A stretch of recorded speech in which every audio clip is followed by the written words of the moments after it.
Assalamualaikum warahmatullahi wabarakatuh. Bismillahirrahmanirrahim. Tabarakalladzi nazzalal furqana ala 'abdihi liyakuna lil 'alamin nadhira. Allahumma shalli wa sallim ala sayyidina maulana Muhammadin wa ala alihi wa sahbihi asma'in, amma ba'du. Yang sangat saya hormati, juga kita hormati bersama, wonten Bapak Profesor Dr. Quraish Shihab, wonten Habib Ali bin Ibrahim, Habib Husain bin Ibrahim, beberapa pengurus PSG maupun Baitul Quran, semua, ada Ustadz Arifin, Ustadz Ali, semua yang saya hormati, para hadirin yang saya hormati, juga semua demonstran ini yang saya hormati. Saya ini, kata orang banyak itu punya fan banyak, sebetulnya ini korban orang banyak karena ngaji Quran itu sulit, mereka nggak mau ngaji, pasrah sama Pak Quraish, pasrah sama Gus Bak, terima mateng gitu. Jadi ini kenakalannya muhibbin. Dulu korban seperti ini juga Rasulullah SAW itu kalau sahabat ingin masuk surga itu ya gak suka ngamal yang berat-berat, juga gak suka, minta saja ke Rasulullah, ya Rasulullah, saya minta satu hal. Apa? As'aluka murafaqataka fil jannah, saya minta supaya jadi teman engkau di apa? Surga. Tapi yang jelas Nabi tidak jawab secara gratisan. Nabi ngendikan fa'inni ala nafsika bi kasratis sujud, kamu membantu saya, kamu harus memperbanyak apa? Sujud. Jadi kalau ada kiai dimintai, saya ingin di surga sama engkau kiai, itu nggak boleh gratisan, harus fa'inni ala nafsika bi kasratis sujud. Tapi saya ini punya ajaran yang sebetulnya agak sesat tapi masuk akal. Ini saya mohon, karena saya memang punya bapak seneng guyon, punya Mbah Mun kiai saya juga seneng guyon. Karena beliau katanya gini, nak kiai ra guyon kok dianggap gak bahagia aja. Sake panitia dikira kurang sangu gitu katanya. Sehingga ajarannya beliau memang sementara orang Islam itu pokoknya guyon, ketok bahagia dengan Islamnya, bahagia dengan Tuhannya, bahagia dengan nabinya. Qul bi fadlillah wa bi rahmati fa bidzalika walyafrah. Lah bahagia paling gampang ekspresinya nggih guyon niku. Ngetokno di Alphard dadak repot. Ngetokno di dhuwit akeh dadak repot. Nak guyon nak murah nggih. Itu beberapa sahabat itu saking cintanya Nabi, itu cara berpikir kayak teman saya. Teman saya itu sering nasihatin saya, Gus, ojo soleh nemen-nemen. Engkau nak ning swarga mari bareng Mbah Mun sungkan katanya. Jadi kalau terlalu soleh kan surganya sama guru-guru kita, kan tidak enak itu. Kalian kalau di surga kan nggak kebayang, mesti polanya kayak apa gitu. Lama punya istri tidak cantik, di sana apa? Cantik. Nah itu kalau jejer guru kan sungkan gitu. Jadi makanya kata teman saya, soleh pas-pasan ya Gus, ben swarga ini nggak sama siapa? Mbah Mun katanya, sungkan katanya. Nah ternyata pikiran itu juga ada di sahabat. Ya Rasulullah, saya puas-puaskan melihat engkau di surga. Kenapa? Saya tidak mesti masuk surga, kalaupun di surga beda kelas dengan jenengan. Jadi para sahabat ya sadar, kalaupun di surga beda kelas dengan jenengan. Tapi pelajaran yang kita bisa terima adalah bahwa semuanya itu harus ada amal kita, sehingga Nabi ngendikan fa'inni ala nafsika bikasrotis sujud, maka tolonglah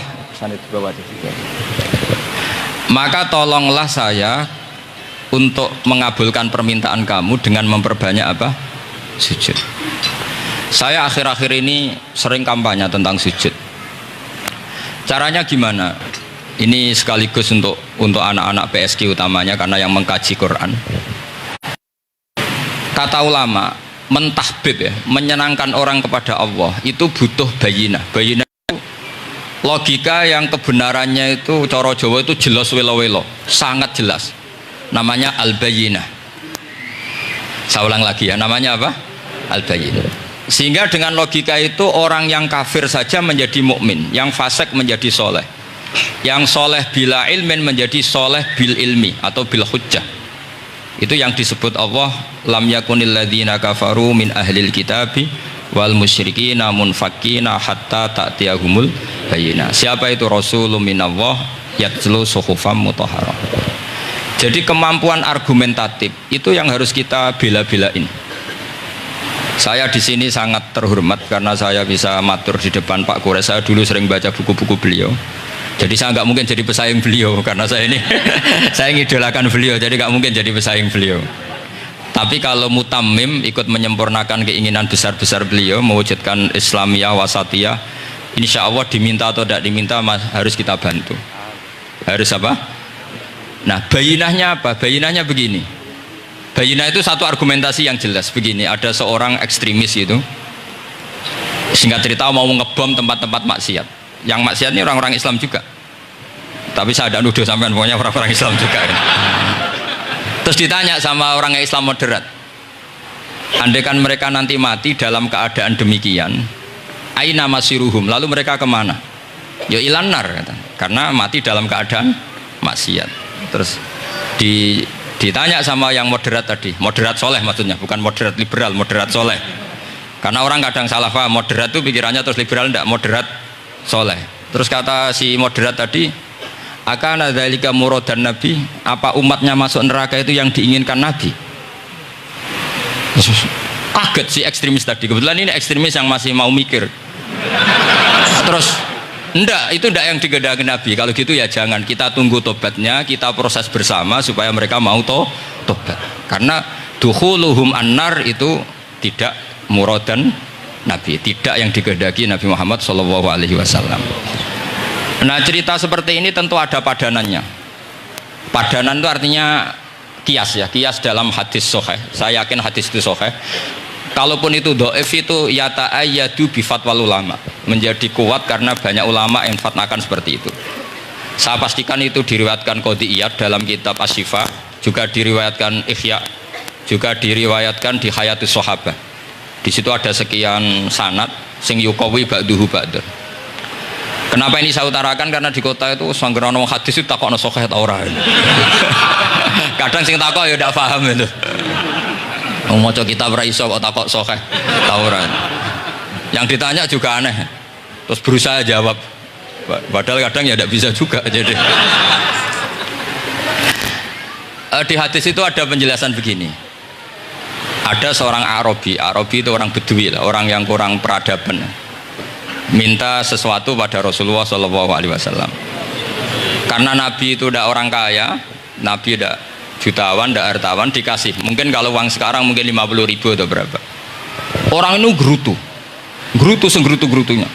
Nabi kok pelit gitu, kira-kira seperti itu. Akhirnya sahabat ini merasa tidak nyaman, ingin, karena ini Arab ya, ingin mengadili ini.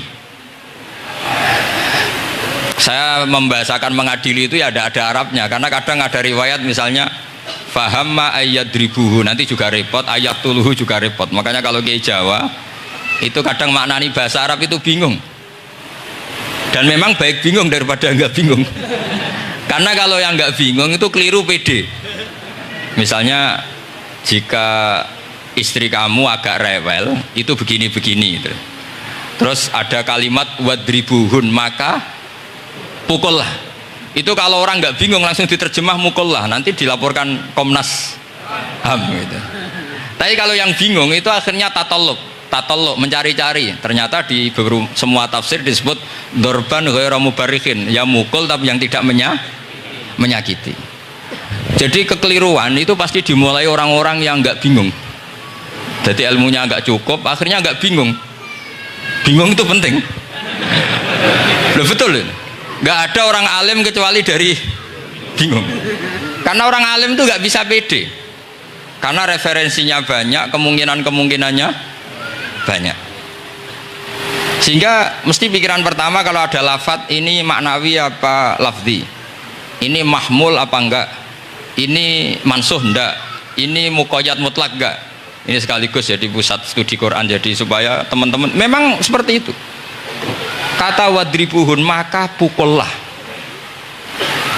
Saya masih ingat betul ketika Pak Quraisyab nulis di Membumikan Al-Quran tentang alak.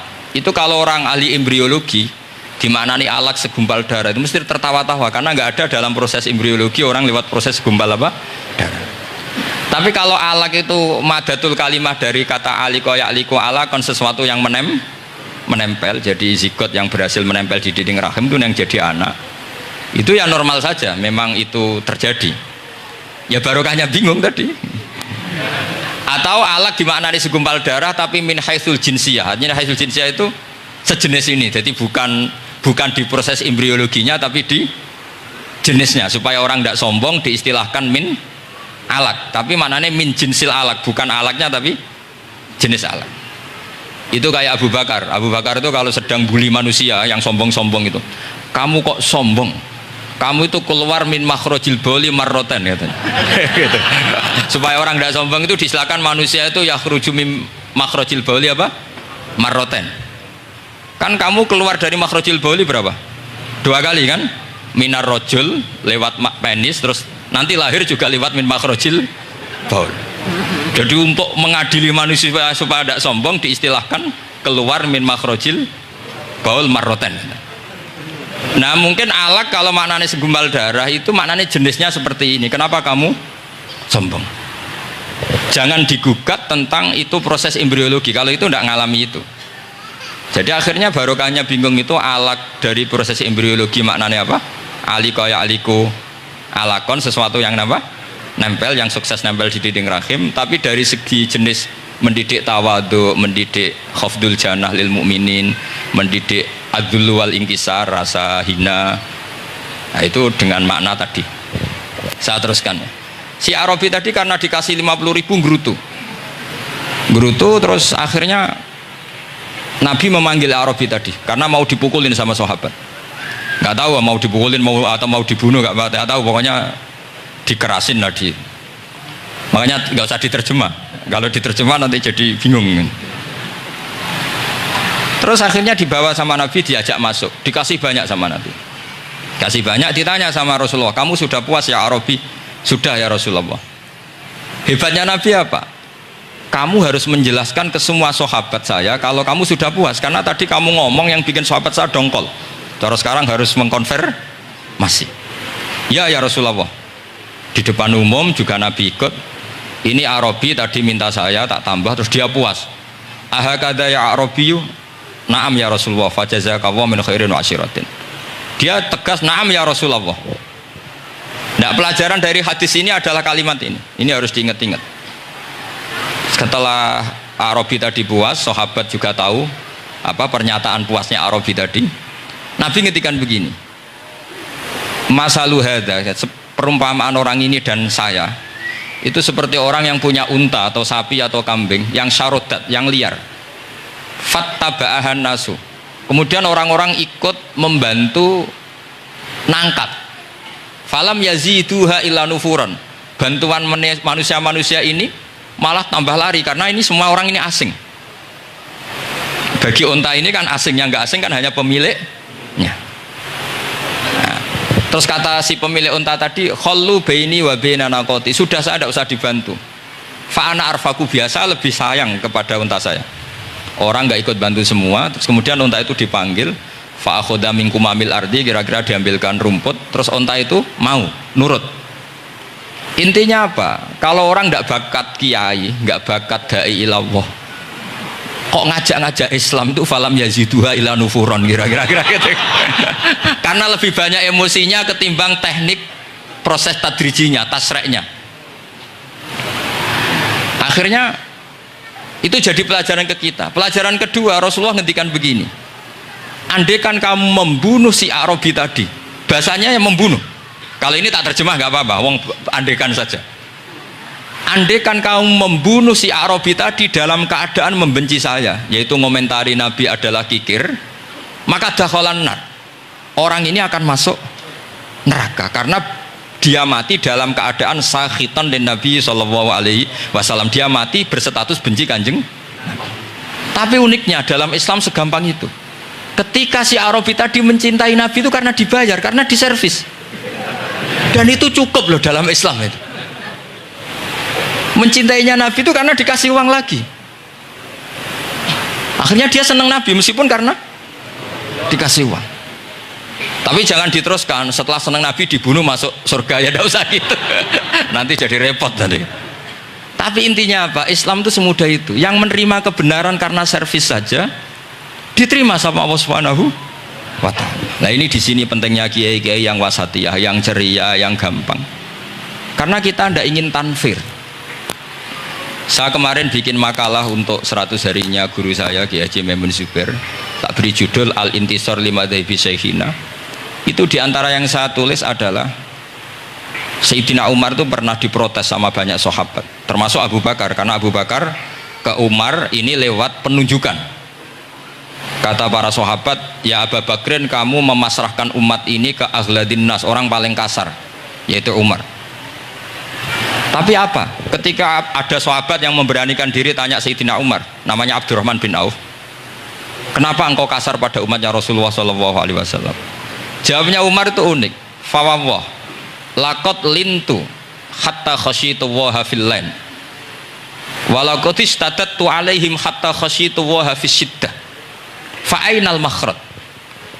Saya ketika lunak sama manusia, sebetulnya saya juga takut Allah ketika ngambil sikap lunak, karena lunak itu dianggap pembiaran. Bagi orang yang salah paham, lunak itu dianggap pembiaran. Kamu punya ponakan yang sering pacaran misalnya, atau sering nakal, kamu lunak, itu dianggap pembiaran. Pembiaran itu tidak mendidik. Tapi kalau kamu sebagai Pak Lek Pade terkenal keras, ponakmu ya ora tau sowan, itu ya ora iso didik, sama saja. Orang kau berdidik, sowan saja gak berani, ketemu kamu lari gitu. Intinya apa? Terlalu lunak juga ada masalah, yaitu dianggap pembiaran. Terlalu keras juga ada masalah, kan hakikatnya nggak bisa didik. Orang-orang yang terlalu keras sama masyarakat ini kan nggak kau berdidik, karena wong roh wis melayu. Tapi nak terlalu apian, kayak kula ini nyongkomu ya masih tak barno itu kan ya repot kan.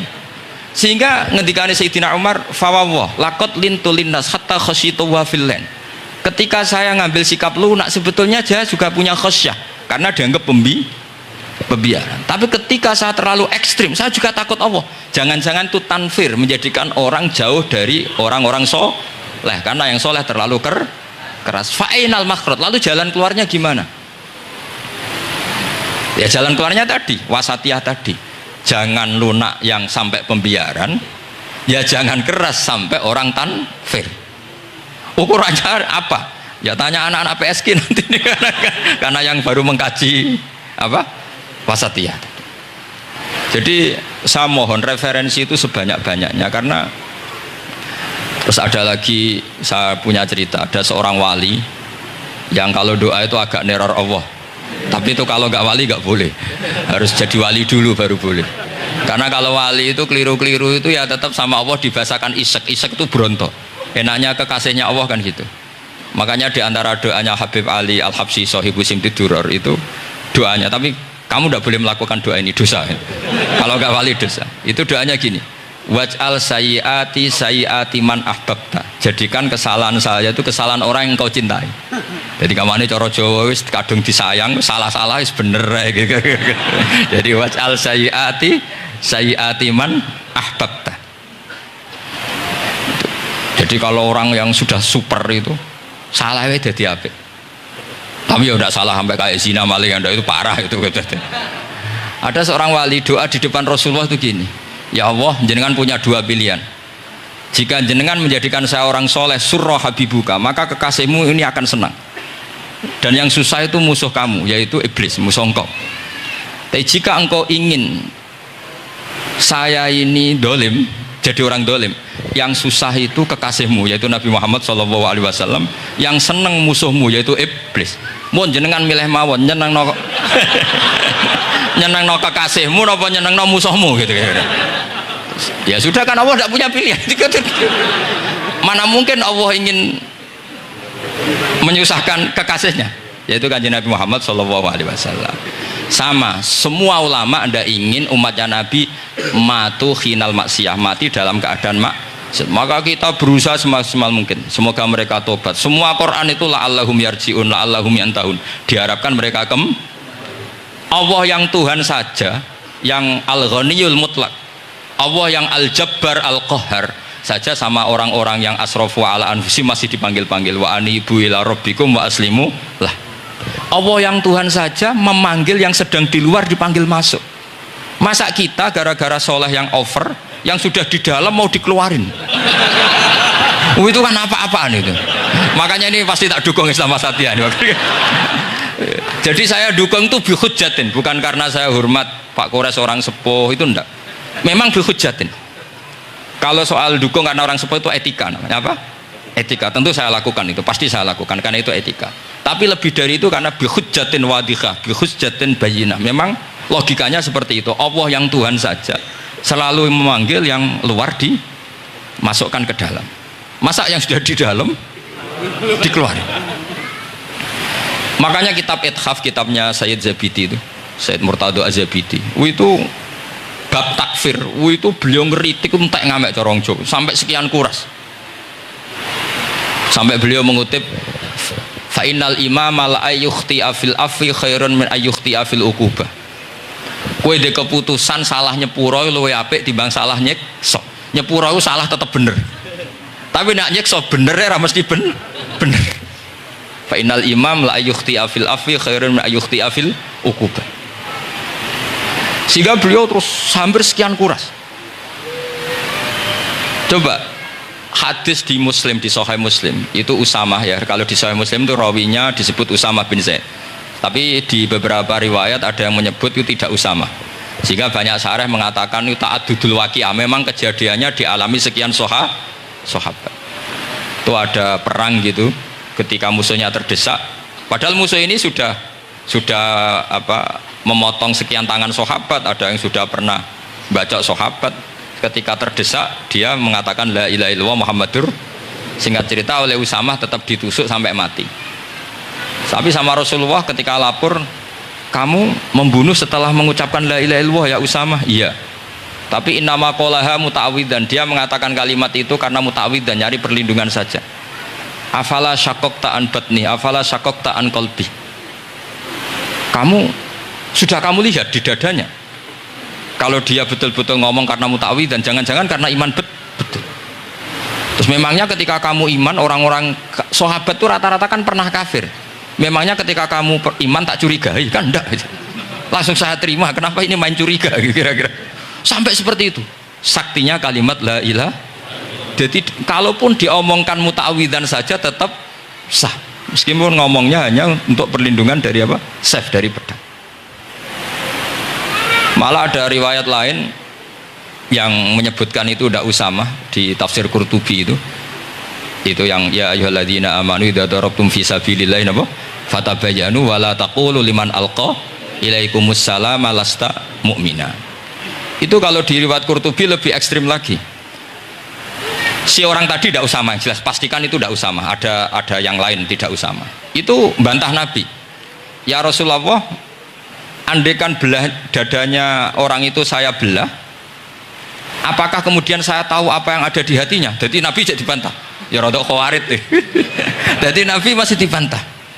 Kata Nabi, ya enggak, kamu tetap enggak tahu apa yang ada di hatinya. Loh, terus masalahnya apa? Masalahnya begini, setelah kamu belah dadanya, kamu tetap enggak tahu hatinya kan? Fala anta ta'lamu ma fi qalbi wala anta tusaddiqu ma fi lisani. Jadi kowe udah dadi wong kacuk. Ngerti hatinya yang enggak, percaya lisannya juga enggak. Kan enggak ada hujah yang kamu ambil. Harusnya kata Nabi profesional dong. Nak ra roh hati ini rujukannya lisan. Lah ini enggak, hatinya kamu enggak tahu, lisannya enggak kamu percaya, langsung kamu pakai itu apa? Seperti saya sama jenengan kan gampang, aku raro niate sampean ngaji api apa raro. Sementing tak nggon ngaji berarti seneng ngaji. Jadi jelas ada yang diambil. Makanya semenjak itu para ulama rata-rata itu hampir semuanya itu Islamnya wasatiyah. Karena ciri khas agama ini adalah wallahu yad'u ila daris salam. Selalu memanggil-manggil supaya orang masuk. Enggak ada ayat wallahu yukhriju min daris salam, itu enggak ada. Allah mengusir orang min daris, tidak ada. Nah, kalau sampean salahnya orang yang dicintai kayak Nabi Adam, nasib sampean. Nabi Adam itu salah karena makan apa sajaratil khuldi. Kata cerita-cerita gitulah. Nanti bisa diperdebatkan. Sajaratil khuldi itu nama larangan, itu nama salah sebetulnya. Nanti tanya Pak Kures, itu kan sebenarnya gini. Istilah khuldin itu bahasa setan. Hal adulluka ala syajaratul khuldi wa mulki la yabla. Jadi iblis itu goda Adam, kamu ingin mangan pohon keabadian. Jadi kalau kita mengistilahkan syajaratul khuldi berarti mengesahkan istilah yang dipilih setan. Jadi masalah. Makanya saya enggak pokoknya anut-anut umum wong muni syajaratul khuldi ya ikut syajaratul khuldi, tapi ini sebetulnya bahasa yang dipakai setan. Singkat cerita Nabi Adam itu akhirnya makan tapi tidak banyak, makanya sebagian aja diredaksikan dzaqo itu ngicipi. Makanya ada akala, berarti zauk juga disebut aklu, tapi aklu yang sedikit disebut zauk atau dzaqo. Nah, ketika makan itu Allah duka, tapi duka be orang yang dicintai, diwarai. Cung Adam, kowe tak warai donga supaya tak sepuro. Jadi kaya anak apa minggat wong disayang, disangoni minggatlah tak sangon. Makanya waj'al sayyiati man ahbabta. Disangoni fatalaqa Adamu min rabbih kalimatin fataba alaih. Makanya saya kalau baca ayat itu cek enak, jadi sangoni. Maca iki cung ya engko ben. Jadi minggat digani HP mbek dhuwit engko nek wis kepen mulai ya semulai. Makanya itu jadi Quran itu luar biasa. Akhirnya Nabi Adam ya benar diusir, tapi sudah bawa bekal, diwarai oleh pangeran. Nah ternyata apa? Maksiatu Adam itu maksiatu muazzimin, maksiatnya orang yang sangat menghormati Allah. Jadi kalau kamu ingin jadi wali itu pertama harus kamu berstatus al-muazzim, al-musabbih. Ternyata kata kuncinya gini, kata tafsir Ibnu Katsir ini. Waqo sama huma inni lakuma laminan nasihin. Saya ini kan muridnya Mbah Maimun, muridnya bapak saya. Kan gak kebayang orang pakai namanya Allah kemudian dusta. Jadi Nabi Adam dirayu setan kayak apa itu gak pernah tertarik. Gak pernah tertarik. Tapi akhirnya setan bilang, wallahi demi Allah, bahwa saya menyuruh kamu makan buah khudul itu laminan nasihin. Wallahi, pakai kata wallahi. Terus Allah ya sudah merevisi larangan itu, sekarang sudah bilang boleh katanya.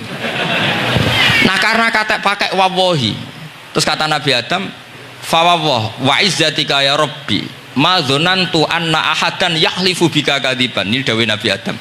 Adam wis tak kandhani kok ora nurut alasan apa?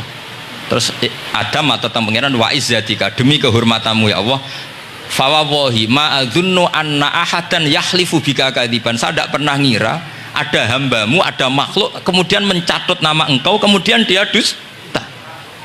Kenapa saya sebut-sebut nanti tadi asmani Mbah Mun?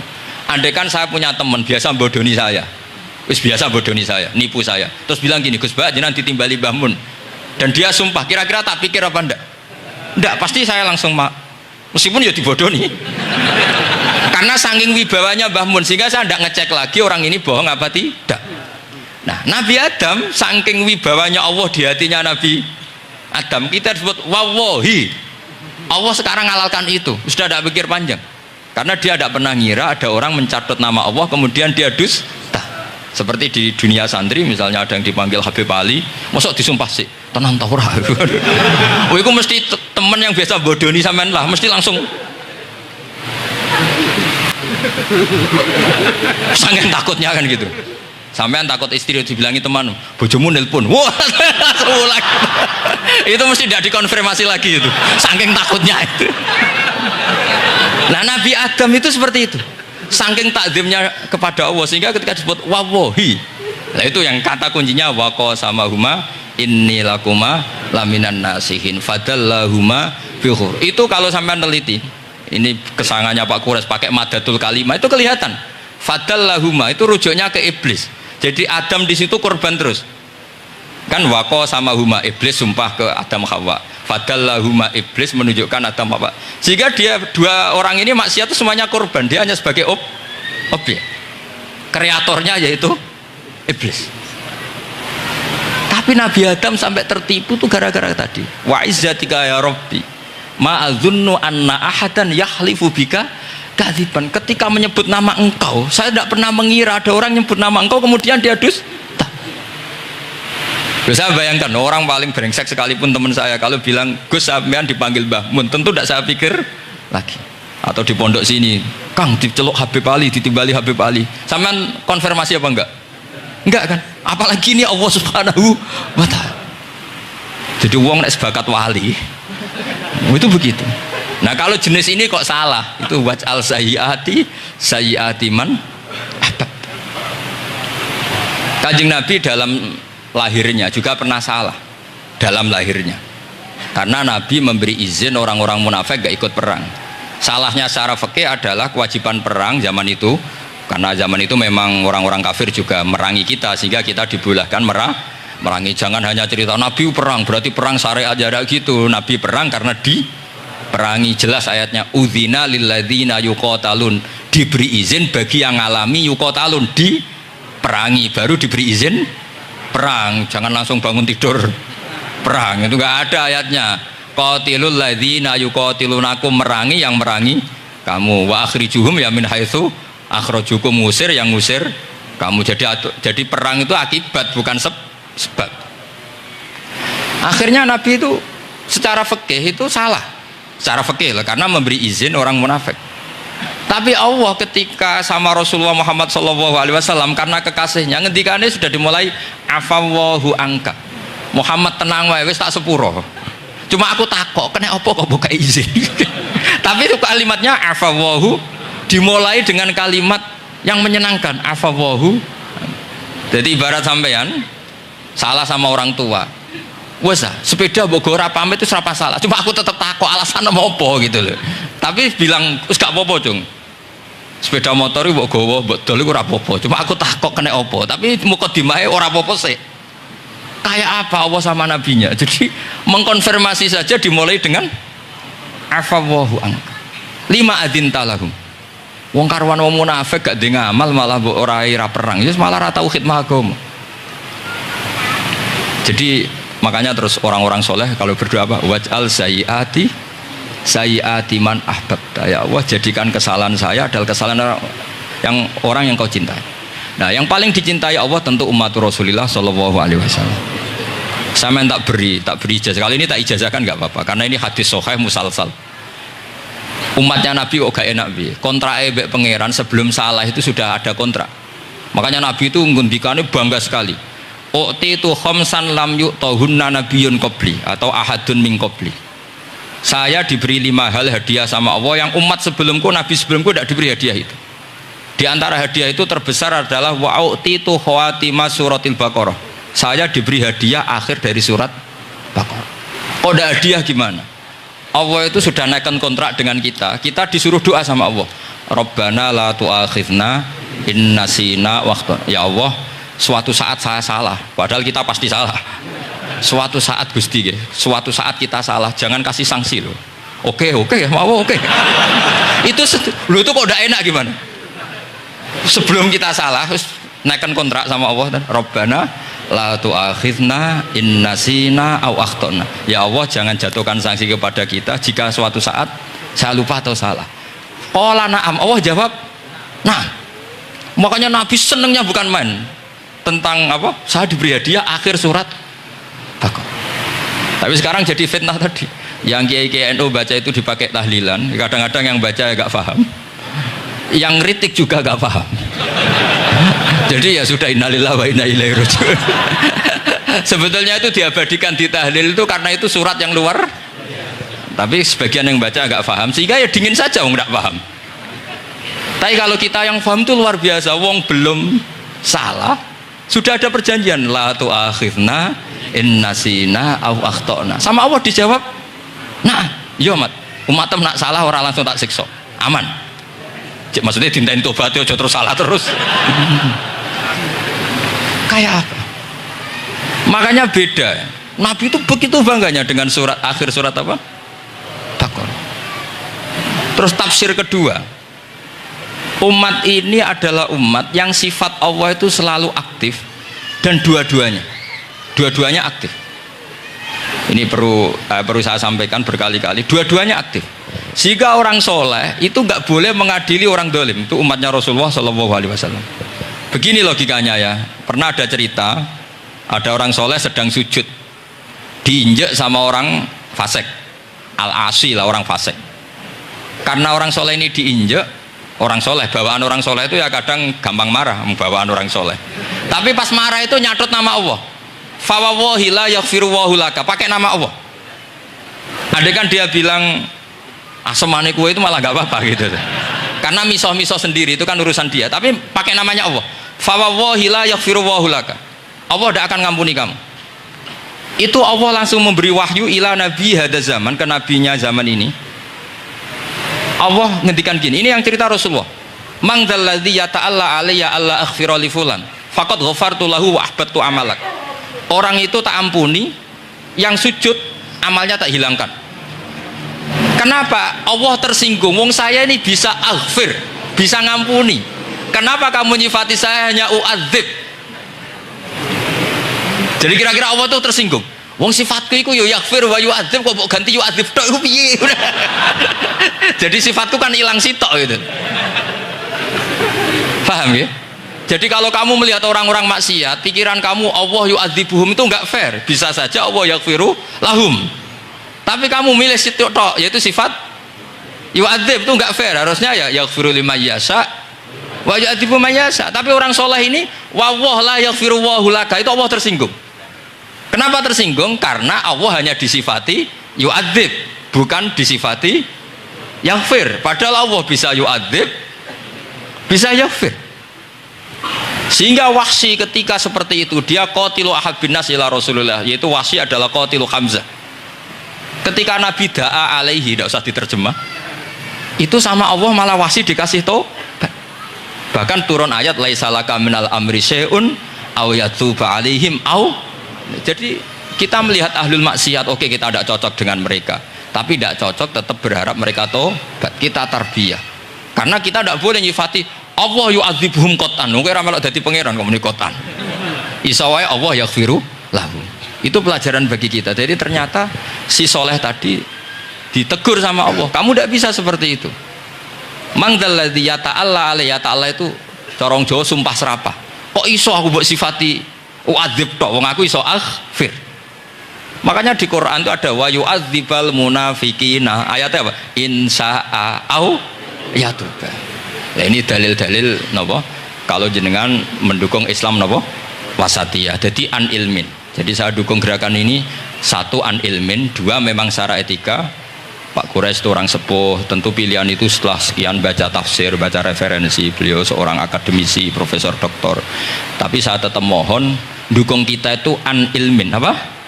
An ilmin. Memang dari awal Allah mensifati dirinya bisa yaghfir, bisa yu'adzib. Kenapa kita memastikan yu'adzib? Wong Allah bisa yaghfir. Nah, dengan demikian kamu menetapkan sifat Allah dua-duanya. Jadi yang soleh ya tetap khawatir jangan-jangan ada masalah, yang fasik pun tetap ada harapan. Makanya masyhur dawuh Sayyidina Ali yang dikutip hampir semua ulama, apa? Ala unabbiukum bil faqih kullal faqih. Apa perlu saya ceritakan siapa yang ahli fikih sebenarnya? Apa kata Sayyidina Ali? Sebagian orang malah memarfukan ini ke Rasulullah SAW. Kalaupun ini tidak hadis marfu, dawuh Sayyidina Ali pasti tercermin dari keinginan Rasulullah SAW. Ketika Nabi ditanya siapa itu al-faqih kul al-faqih atau Sayyidina Ali, malam yuknitin nas min rahmatillah walam yu'amminhum min makrillah. Apapun kondisinya orang, jangan putus asakan dari rahmatnya Allah. Sehingga Nabi itu pernah sangat serius ngadepi orang-orang fasik, tapi setelah dimultazam sama Allah ditegur, kalau kamu begitu rahmat saya, kata Allah, kamu batasi. Semenjak itu Nabi terus rileks. Dan Nabi kalau ibadah itu mesti milih yang paling gampang. Ma khuyira Rasulullah sallallahu alaihi wasallam amroini ilakhtaron apa? Aisarahuma, pasti milih yang paling gampang. Termasuk Nabi unik itu tofa rogiban. Semua sahabat itu tofu musyatan, semua tawaf secara jalan. Tapi Nabi tofa rogiban. Sehingga kata ulama-ulama usul fikih, afdol mana? Ya afdol tawaf secara jalan, karena al-ajur biqadrit ta'ab. Tapi untuk Nabi itu afdol tofa rogiban. Kenapa? Karena Nabi adalah muallimul ummah, pengajar umat. Kalau Nabi tidak tofa rogiban, maka orang akan bilang syarat sahnya tawaf harus jalan. Barokahnya Nabi naik unta, orang mengesahkan tawaf secara rogiban. Tapi saya ini keterusan jangan nom-nom dong nganggo skuter kok teletabis. Ini kula ya ora cocok kan. Wah ya nak sing sepuh-sepuh itu cara kula berlebihan lah. Meskipun sah tapi Kalau nganti risih, debuan terbenturan yang disai itu. Boyo itibak Nabi itu paling enggak ya kesamaan sepuhnya atau apa Nabi kan. Ini ndak, sementing sah apa? Wah repot ya. Terus bukti berdua gini, kalau Nabi itu ingin ibadah itu paling ringan. Suatu saat setelah Fathu Mekah, Nabi kayak apa rindunya sama Ka'bah al-Musyarrafah itu, sama Al-Ka'bah al-Musyarrafah. Nabi saking rindunya minta sama Abu Tolhah al-Hajabi itu. Minta Utsman ya, Utsman bin Tolhah al-Hajabi. Utsman namanya itu. Minta kunci terus masuk Ka'bah. Itu keluar dari khimah, itu Nabi senengnya bukan main. Karena Fathu Mekah. Lebu Ka'bah senengnya bukan main. Tapi setelah keluar dari Ka'bah, itu kelihatan hazinan, kelihatan susah, tersiksa. Ditanya sama Sayyidah Aisyah, kenapa engkau gelisah padahal tadi kelihatan senang? Wadidtu anni lam adkhul. Saya suka andikan tadi saya ada masuk Ka'bah. Kenapa ya Rasulullah? Jangan-jangan umatku ngira ini penting. Dan itu berat. Sampai jadi perdebatan ulama fikih. Apakah sunat masuk Ka'bah apa? Enggak. Sebagian ulama bilang enggak. Alasannya Nabi getun cara Jawa itu kecewa, nyesel. Kenapa saat tadi masuk? Jangan-jangan umatku nanti merasa itu keharu dan itu repot. Nah kita tidak usah dilarang, memang tidak punya kesempatan. Alhamdulillah. Dilarang nggak dilarang, sudah tidak punya kesempatan. Nah ini yang terakhir kenangan saya mau menerangkan dan tambah mahabbah kepada Rasulullah Shallallahu Alaihi Wasallam. Ini betul, ini sesi terakhir ini. Begini, salasun mangkun nafihi wajadah halawatal iman. 3 hal ini kalau ada pada kamu atau pada siapa saja, maka menemukan halawatal iman, manisnya iman. Ini mungkin yang jarang dijelaskan orang adalah manis itu apa. Kata Ibnu Hajar al-Asqalani sebagai pensarah Bukhari, termasuk manisnya manis adalah al-iltizat al-aqli, merasa nyaman secara berpikir. Nanti saya bacakan takbirnya sebelum saya tutup ngaji bareng ini. Begini misalnya, kita ngikuti Nabi Muhammad SAW. Tentu beliau punya al-jamalul wajhi, Nabi itu orang paling ganteng. Tentu beliau punya al-jamalul sauti, suaranya Nabi itu luar biasa. Tapi yang paling luar biasa tentu al-jamalul akli, akalnya Nabi itu luar biasa jamal, luar biasa indah. Artinya gini, andaikan Anda seorang profesor atau seorang alim allamah, seorang kiai yang paling alim, terus dikasih tahu Nabi, misalnya dikasih tahu Islam, sing gawe donya iki iku Fir'aun, kan mesti tersiksa. Logikanya gimana? Wong Fir'aun lahirnya di bumi kok bikin bumi, kan dulu buminya timbang. Mesti ra iso turu sampean. Iki ajaran nopo ra iso turu. Tapi ajaran ini mengatakan sing gawe alam raya ini Allah. Allah itu awal, Allah itu qadim. Kan terus iso turu, ya sadone lah. Nak sing gawe luwih dhisik. Paham ya? Terus sing gawe ku ala kulli syai'in qadir, wis adone lah, jenenge gawe alam mesti ala kulli syai'in qadir. Nah, terus misalnya diajak paham ateis. Alam ini ndak ada, kemudian ada. Penciptanya apa? Ya ketiadaan. Oh, ora iso turu sampean. Bagaimana mungkin al-adam yakhluqu maujudan, alam yang maujud diciptakan oleh Adam. Oh, ora iso turu sampean. Dan itu kata Ibnu Hajar al-Asqalani, halawatul iman itu adalah ibaratun anil iltizat al-aqli. Halawatul iman dan ibaratun anil iltizat, agama ini nyaman secara akal. Saja ini di kitab saya Fathul Bari, ini di juz 9, di kitab saya halaman 193 ya. Karena mungkin sampean beda cetakan atau enggak ada nomornya karena enggak punya, enggak tahu saya. Banyak ini tak. Tapi ini nanti saya tak tinggal di Mas Wafa ini. Nanti yang enggak boleh di ngopi saja, di foto aja. Selumayan ben ngaji ku nganggo kitab ben kok wong alim itu keren ya. Saya baca Bismillahirrahmanirrahim. Halawatal iman, beliau ngendikan wa yaltadzu bidzalika iltizazan aqliyan. Jadi orang merasa nyaman secara iltizazan aqliyan, akalnya merasa nyaman. Idzil iltizat al aqliyu idrakuma huwa kamalun wa khairun min haitsu huwa kadzalik. Disuruh minum obat. Tentu secara watak kamu tidak senang karena obat itu pahit. Tapi kamu merasa nyaman setelah sakit minum obat, merasa nyaman karena ada harapan sembuh. Jadi watak kamu tidak senang, lidah kamu tidak senang karena pahit, tapi akal kamu seneng. Wah enak aja bar disuntik, bar diinfus, bar minum obat. Berarti itu namanya iltidzadzan aklian, akal kamu merasa apa? Nyaman karena telah melakukan sesuatu yang sesuai akal. Tak baca ya, misalnya al murad bil hubbi huwa al hubbul akli alladhi huwa itharu ma yaqtadi al aqlu salimu rujhana wa in kana ala khilafi hawan nafsi kal marid yu'afu ad-dawa bi tab'i fayanfaru anhu wa yamilu ilai bi muqtado akli. Kayak kita sakit tentu dioperasi itu tidak senang, bayangno wedhus apa usus diedel-edel kan enggak senang secara hawan nafsi, paham ya? Tapi secara akal karena kamu divonis usus buntu, senang mana setelah dioperasi sama sebelumnya? Lah senang dioperasi itu namanya al-iltizat al-akli. Ini kata Ibnu Hajar al-Asqalani. Wal aklu yaqtadi rujhana janibi dzalik. Nah, terus saya teruskan. Idzil iltizat al-akliyu idrakuma huwa kamalun wa khairun min haitsu huwa. Jadi saya bayangkan, makanya saya kalau baca Quran itu sering saya nangis. Misalnya tadi, am khuliqu min ghairi syai'in am humul khaliqun am khalaqus samawati wal ard. Masa alam raya yang wujud ini semua maujudat kemudian dirumuskan bahwa penciptanya adalah al-adam, kenihilian, nihilisme. Kebayang nggak sampai ini suatu ruga misalnya ono nabi terus congkoe kudu iman alam raya ini sing wujud diciptakno ketiadaan. Wes ra iso turu yakin ra men ra iso.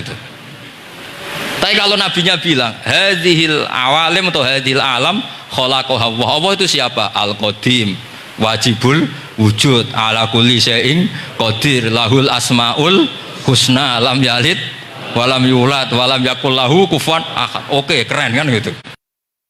Itu jenenge al-iltizat al-akli. Kalau kamu sudah ngalami seperti itu wajada halawatal iman. Terus kata Ibnu Hajar al-Asqalani, terus wa yu'abbirus syara' yaitu Rasulullah sallallahu alaihi wasallam membahasakan al-iltizat al-akli dibahasakan dengan halawatal iman. Jadi halawatul iman itu kamu harus ngalami al-iltizat al-akli. Seperti misalnya dalam hukum sosial, kata ulama-ulama, laulam yakun maja'a bi Muhammadin dinan lakana fi aqlin nasi hasanan. Andai kan Muhammad tidak mengatasnamakan itu agama, akal pun mengatakan itu baik.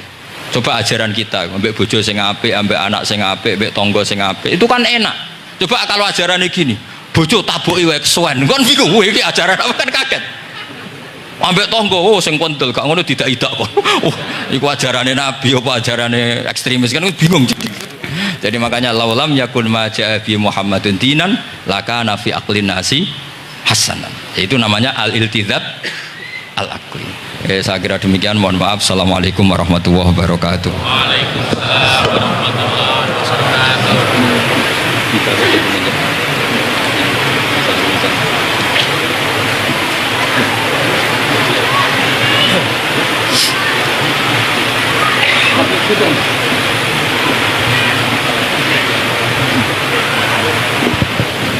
Bismillahirrahmanirrahim. Nahmaduka ya ghafur ya syakur. Shalli wa sallim ala sayyidina Muhammad wa sallallahu alaihi wasallam asma'in.